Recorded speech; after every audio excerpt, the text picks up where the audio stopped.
Mein Onkel und mein eigener Vater sind an einem Herzinfarkt gestorben. Und das macht alles. Ich bin auch ein Mann und ich bin jetzt so im mittleren Alter, aber sogar bei den Jüngeren passiert es öfters, dass sie einen Herzinfarkt bekommen. Boah, ich merke schon wieder, dass es losrast. Aber ich war doch schon beim Kardiologen und die sagen, mein Herz ist gesund. Ist das echt eine Panikattacke oder kriege ich einen Herzinfarkt? Das ist ja eine Katastrophe. Wahnsinn.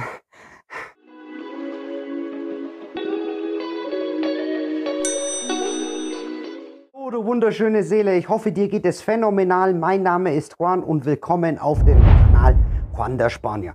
Du hast gerade schon mitbekommen, worum es heute geht. Es geht um die Herzphobie, Kardiophobie, Herzangst oder auch Herzneurose. Es gibt ganz viele Begriffe dafür. Die Herzneurose ist wahrscheinlich der älteste Begriff. Das geht schon zu Freud-Zeiten zurück. Aber ich denke, wir einigen uns heute auf die Herzangst. Dasselbe ist es eigentlich immer. Kurz mal zu den Fakten. Unser Herz ist wirklich super. Es kann eine wahnsinnige Leistung vollbringen. Im Durchschnitt tut es alle 60 Sekunden deinen Blutkreislauf einmal durchpumpen und schlägt bei einer Frau, die im Durchschnitt 84 Jahre alt wird, 3,3 Milliarden Mal in einem Leben und bei einem Mann circa 2,7 Milliarden Mal, wenn der Mann so im Durchschnitt 80 Jahre alt wird. Also das sind wirklich wunderbare und hervorragende Leistungen, was unser Herz vollbringen kann. Ganz, ganz viele Menschen, so ist es nun mal leider im Leben, trifft es auch halt öfters früher. Die Ursachen sind ganz unterschiedlich. Das kann ein Herzinfarkt sein, das kann ein verlängerter QT-Intervall sein, wenn man Antidepressiva zum Beispiel nimmt oder auch andere Ursachen. Das ist dann ein plötzlicher Herztod. Also es gibt ganz, ganz verschiedene Ursachen. Aber woher kommt es eigentlich, dass es so viele Menschen gibt, die an einer Herzangst leiden? Es gibt da wirklich ganz, ganz viele, die dann zu Panikattacken neigen und wegen Panikattacken dann das Gefühl haben, sie erleiden einen Herzinfarkt. Aber tatsächlich hat das eine mit dem anderen gar nichts zu tun. Aber was ist denn jetzt eigentlich eine Herzangst? Also eine Herzangst wird normalerweise tendenziell immer zu der neurotischen Erkrankungen, also praktisch zur Hypochondrie dazu gezählt.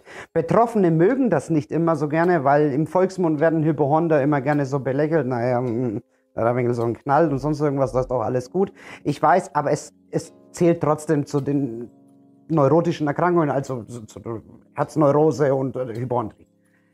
Was es genau ist, das möchte ich dir mal hier an diesem Teufelskreis erklären. Betroffene haben eigentlich immer eines. Ich mache es jetzt einmal ganz kurz in der Kurzform. Sie haben eine sehr stark verzerrte Wahrnehmung auf ihr Innenleben, aber speziell auf ihr Herz.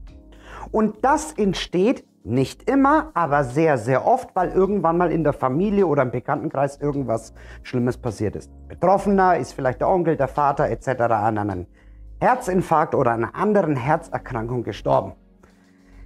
Wie das passiert ist, denken Sie sich dann oft so, wenn das schon bei mir passiert ist in der Familie, dann kann es bei mir vielleicht auch schnell passieren, weil es sind ja schon 2 oder 3 in der Familie daran verstorben. Jetzt entsteht eine sehr große Wahrnehmung auf das Innenleben, auf das Herz. Das heißt, der Herzschlag wird stark beobachtet. Schlägt er zu schnell oder schlägt er zu langsam? Es wird angefasst. Und jetzt muss man auch ganz, ganz klar, und das muss man auch deutlich sagen, es gibt ganz, ganz viele Menschen, und das passiert mir auch, und ich habe keine Herzangst, dass dann auch sehr, sehr oft hier mal so Schmerzen drinnen sind. Das ist meistens in 99,9% dann so, dass es irgendwelche muskulären Verspannungen sind. Diese muskulären Verspannungen können sich dann auf den linken Arm nach unten strahlen. Und dann denken oft immer sehr viele, das könnte an einem Herzinfarkt liegen. Oder vielleicht ist es der plötzliche Herztod. Wenn diese Wahrnehmung jetzt auf diese Körperempfindung interpretiert wird, dann ist die Interpretierung eigentlich nichts anderes wie bei den Zwangsgedanken auch, sehr, sehr ähnlich. Bewertung, oh mein Gott, ich könnte einen Herzinfarkt bekommen. Oder was ist, wenn mir das Herz stehen bleibt, etc. oder sonst irgendwas. Das ist die bedrohliche Empfindung. Was danach passiert, ist das Grübeln. Dann kommt Grübeln, Sorgen. Über die Ursache habe ich einen Herzinfarkt. Habe ich einen Herzstillstand, kann der bekommen, etc. Jetzt dreht sich das im Kreis. Die Betroffenen grübeln und denken darüber nach, gehen dann unter anderem mal wieder auf Google, weil wir ja heute dieses moderne Medium des Internets haben und lesen und googeln nach. Das Ganze kann das dann noch mehr verstärken. Was passiert jetzt? Ich habe euch schon oft gesagt, dass die Gefühle immer ein Feedback sind. Wenn ich mir solche Gedanken und solche Bewertungen mache, kriege ich ein Feedback. Und das Feedback heißt mal wieder in dieser Situation ganz logisch und nichts anderes: Angst. Angst ist ein Symptom, aber es ist ein Gefühl. Und dieses Gefühl entsteht durch diese Grübeleien. So. Danach kommt als Ergebnis das Verhalten. Wie bei den Zwangsgedanken, wie bei Panikattacken oder sonst irgendwie was, ist das Verhalten. Und das Verhalten ist nahezu immer bei jeder Herzphobie eine körperliche Schonhaltung. Das heißt, ich versuche mich zu schonen, damit das Herz immer schön ruhig schlägt, damit bloß kein Herzinfarkt entsteht. Es dürfte kein Herzinfarkt kommen oder ein plötzlicher Herzstillstand. Und dann geht es wieder weiter nach oben und die Wahrnehmung schließt sich hier wieder auf das Innenleben. Und so geht das Ganze wieder weiter, weil da wir den ganzen Tag nicht immer einen normalen, ruhigen Herzschlag haben können, sondern weil das Herz sich auch mal verändert und mal schneller oder mal langsam schlägt, dann geht es wieder von vorne los und dann kommt wieder die Körperempfindung, sie ist wieder bedrohlich, dann kommt das Grübeln, dann kommt die Angst, bla bla bla, und ich könnte jetzt halt das Ganze hier wieder im Kreis drehen und das ist wieder ein Teufelskreis. Das ist praktisch, wenn man so möchte, ähnlich wie die Angst vor der Angst. Das heißt hier eigentlich ähnlich. Eigentlich ist es dasselbe. Nur es ist hier anders interpretiert und der Fokus liegt auf das Herz. Eins ist sehr, sehr wichtig zu verstehen, und das müsst ihr mir bitte auch glauben, wenn ihr einen Verwandten oder einen Bekannten oder einen Freund in eurer Bekanntschaft habt oder gar in eurer Familie, der an so einer Herzangst leidet, dass das nicht zu verharmlosen ist, denn das kann echt sehr schlimme Ausmaße annehmen. Solche Menschen können im schlimmsten Fall sogar an Depressionen erkranken, weil dieser Teufelskreis manchmal, man hat so den Anschein, wenn man selber betroffen ist, dass man nicht mehr ausbrechen kann. Aber das ist falsch, man kann da ausbrechen. Ganz viele, die an so einer Herzphobie leiden, gehen zum Hausarzt oder gar zum Psychiater und der Psychiater verschreibt ihnen dann Antidepressiva oder gar Benzodiazepine, Tranquilizer, die dich dann beruhigen sollen, um dann runterzufahren. Das ist ein ganz fataler Fehler. Bei so einer psychischen Störung auf gar keinen Fall Medikamente verschreiben. Ganz im Gegenteil. Niemals Medikamente nehmen, wenn man an einer Herzneurose leidet. Das möchte ich jetzt auch erklären. Ich möchte dir jetzt auch einen ganz anderen Ansatz zeigen, wie du ab heute sofort und dauerhaft aus dieser Herzneurose, aus diesem Teufelskreis rauskommst. Da gebe ich dir ein paar Tipps dabei und die solltest du immer und immer wieder befolgen und schauen, dass du dich konsequent dran haltest. Kommen wir zu Tipp Nummer 1 und das ist wahrscheinlich auch der schlimmste Fehler von allen. Wenn du schon so schlimm in deiner Herzneurose drinnen bist, dass du dich womöglich in irgendwelchen Foren drinnen begibst, ich wiederhole es nochmal, in irgendwelchen Foren, auf Facebook-Gruppen etc. oder sonst irgendwas, dann ist das oberste Gebot wirklich, raus aus dieser Gruppe, raus. Ich sag dir auch warum. Die anderen haben auch diese Ängste da drinnen und die werden dir nicht helfen, sondern es wird die ganze Zeit sich alles hochgeschaukelt. Das heißt, habt ihr auch einen unregelmäßigen Herzschlag? Habt ihr auch so, weil ich habe das gemessen, ich habe dies, oh Gott, dann triggert dich das den ganzen Tag und du kommst hier aus dieser Wahrnehmung, praktisch aus der Fokussierung auf dein Herz niemals, auch nicht in 100 Jahren wieder raus. Du wirst nicht aussteigen können. Du siehst schon, ich steigere mich gerade selbst rein, dass ich schon wieder ausflippen könnte. Aber ich bin da halt immer mit Herz und mit Elan dabei, weil mich das manchmal auch ein bisschen so aufregt, dass die Menschen das nicht verstehen. Ich möchte diese Facebook-Gruppen um Gottes Willen nicht kaputt machen. Die haben ja vielleicht auch manchmal ihren Zweck. Aber bitte geh da raus. Das ist Tipp Nummer 1. Tipp Nummer 2, die Wahrnehmung. Der erste Tipp war wesentlich leichter. Also da bin ich auf jeden Fall davon überzeugt, dass er leichter ist. Der zweite Tipp ist wesentlich schwieriger. Da bin ich ganz bei dir. Das ist die Wahrnehmung. Die Wahrnehmung auf dein Herz.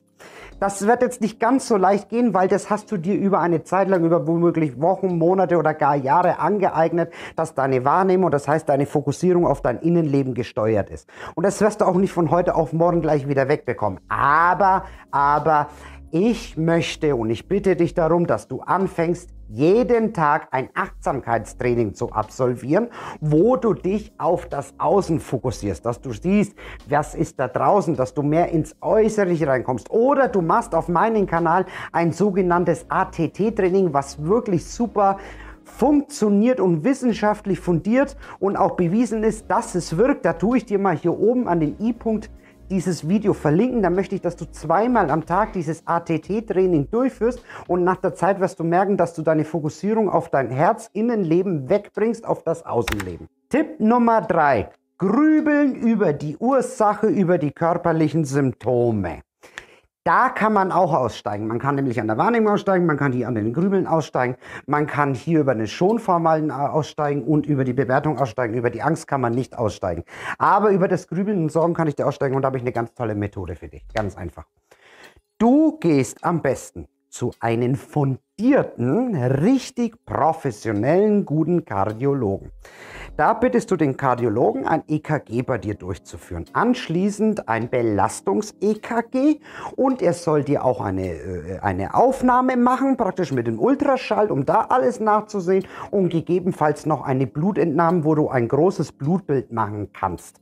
Wenn du das absolviert hast und der Kardiologe dir total bestätigt, dein Herz ist vollkommen gesund, solltest du ab sofort mit den Grübeln und mit den Sorgen machen aufhören. Jetzt wird der eine oder andere sagen, ja, das habe ich vielleicht schon getan. Das hat mir nicht geholfen, weil ich habe dann wieder angefangen zu zweifeln und es fängt dann wieder an, was ist, wenn er sich geirrt hat.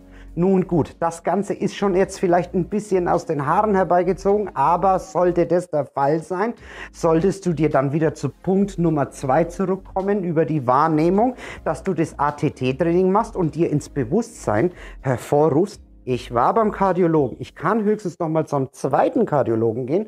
Wenn der mir das dann auch bestätigt, mache ich weiterhin mein ATT-Training oder meine Achtsamkeitstrainings, die ich jedes Mal absolviere, denn dann ist es ja irrational. 2 Stück haben es mir bestätigt mit EKG, Blut und so weiter. Ich brauche jetzt nicht mehr grübeln, ich gehe raus aus den Forums und ich lasse diese Gedanken jetzt gehen und konzentriere mich auf das Hier und Jetzt.